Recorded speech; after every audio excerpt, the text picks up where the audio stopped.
ये एक स्ट्रिंग है, इससे एक ऐसे करके कॉइल जुड़ा हुआ है जो कि ऐसे आया, ऐसे ऐसे ये कॉइल है। और यहाँ पे दोनों साइड मैग्नेट रखे होते हैं और यही कॉइल होती है जो ये सिलेंडर जो हमको दिखती है ना ऊपर से हमको गैल्वेनोमीटर का जो डायग्राम है वो बुक में ऐसा दिखता है। ये इस तरह का डायग्राम दिखता है। ये इस तरह का इसलिए बनता है, हमको दिखता है कि ये गोल वाला जो है ये क्या शेप है हमको पता नहीं चलता। तो ये जो है ना इसका अगर रियल शेप देखो तो ये सिलेंड्रिकल शेप का बना होता है। इसके ऊपर वायर की वाइंडिंग्स हुई होती हैं।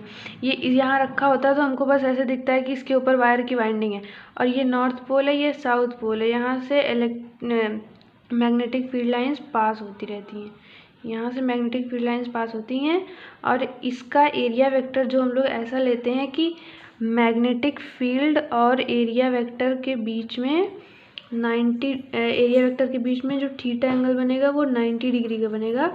तो जो टॉर्क है ना NIBA साइन थीटा, जब थीटा 90 हो जाएगा तो टॉर्क जो प्रोड्यूस होगा इसमें वो NIBA होगा। तो टॉर्क क्या हो जाएगा MB। ये क्या मैग्नेटिक मूवमेंट है ना, NIA is equal to magnetic movement. और इसमें ऐसे ऐसे ये नॉर्थ होता है, ये साउथ होता है। इसमें सिर्फ मैग्नेटिक फील्ड लाइंस पास करती हैं, जिसकी फिर उसके बाद इसके अंदर जो ये मटेरियल यूज़ होता है ये एक फेरोमैग्नेटिक सब्सटेंस यूज़ होता है। फेरोमैग्नेटिक सब्सटेंस इसलिए जो यूज़ होता है क्योंकि जिसकी वजह से जितनी फील्ड लाइंस इधर से नॉर्थ पोल से निकल रही सारी की सारी साउथ पोल में पास हो जाएं और ज़्यादा से ज़्यादा उसमें करंट इंड्यूस करें। ये करंट सेंसिटिविटी होता है। अब यहाँ पे अगर देखें तो जैसे जब ये इसके ऊपर जब घुमाता है, जैसे हम किसी बुक को पकड़ के घुमा रहे हो तो और जब उसको छोड़ दें तो वो पीछे की तरफ ऐसे रिफ्लेक्ट कर देती है। मतलब अपने जो जैसे किसी रस्सी को मोड़ो और उसके बाद छोड़ दो तो वो अपनी ओरिजिनल पोजीशन में वापस आ जाती है। उसी तरह से जब इस कॉइल पर टॉर्क लगाते हैं हम लोग, जो टॉर्क प्रोड्यूस होता है इस कॉइल के ऊपर, जब उसको छोड़ देते हैं तो वो अपनी पोजीशन पे वापस आ जाता है।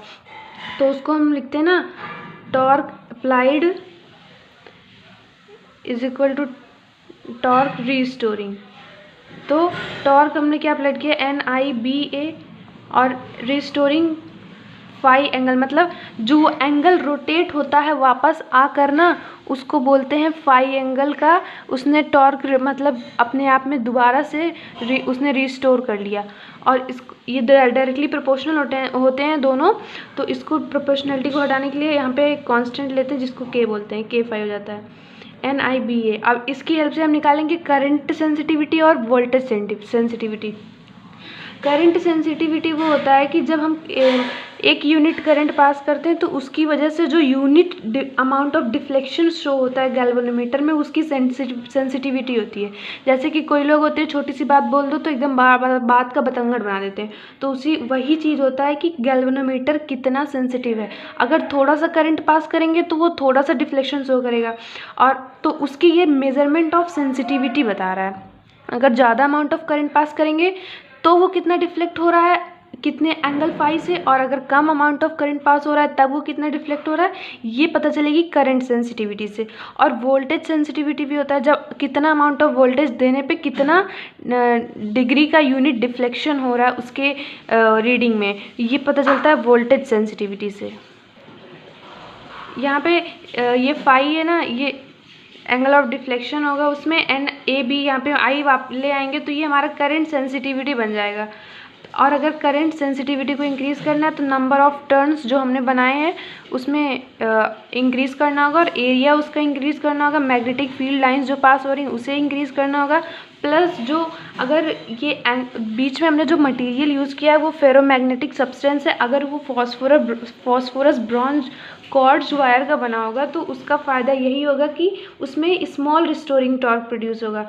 इसका मतलब ये कि तुम अगर उसमें ज़्यादा अमाउंट ऑफ करंट की भी सेंसिटिविटी को चेक कर सकते हो, ये नहीं कि थोड़ा सा 1-2 एम्पियर का करंट दिया और पूरी तरीके से जो उसकी रेंज दी है उसके बाहर चला गया, रीडिंग लेने में प्रॉब्लम आएगी, एक्सपेरिमेंट्स नहीं हो पाएंगे।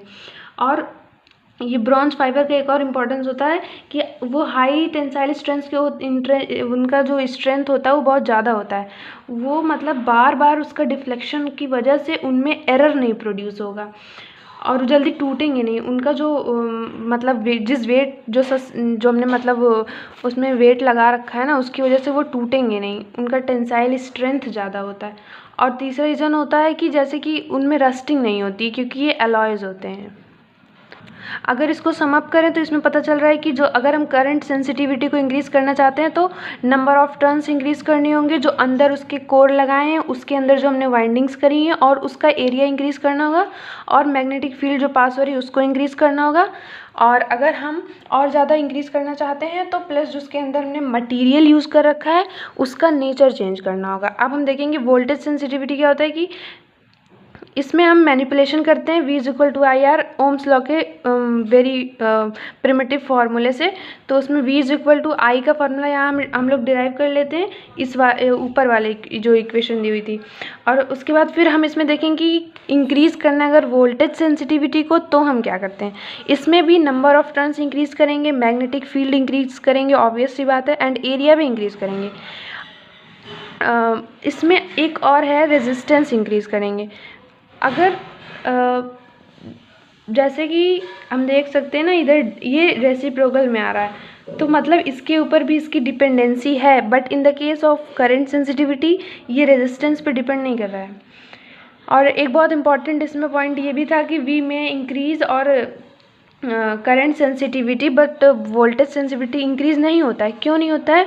क्योंकि अगर मान लो जैसे कि कोई एक था हमारे पास गैल्वेनोमीटर, उसमें हमने नंबर ऑफ़ टर्न्स इंक्रीज़ कर दी, जितने नंबर ऑफ़ टर्न की वाइंडिंग करी थी अंदर जो हमने कोर यूज़ करा था उसके अंदर अगर मान लो नंबर ऑफ़ टर्न हमने इंक्रीज़ कर दिया तो उसके साथ जो लेंथ होगा वो भी तो बढ़ जाएगा। जैसे कि तार लपेट रहे हैं तो उसका लेंथ भी तो बढ़ गया। अगर लेंथ बढ़ जाएगा तो हमको पता है R is equal to ρl/a होता है। तो अगर लेंथ बढ़ गया तो रेजिस्टेंस भी बढ़ जाएगा, और रेजिस्टेंस बढ़ जाएगा तो मतलब कि हाँ वोल्टेज सेंसिटिविटी में रेजिस्टेंस डिपेंड कर रहा है।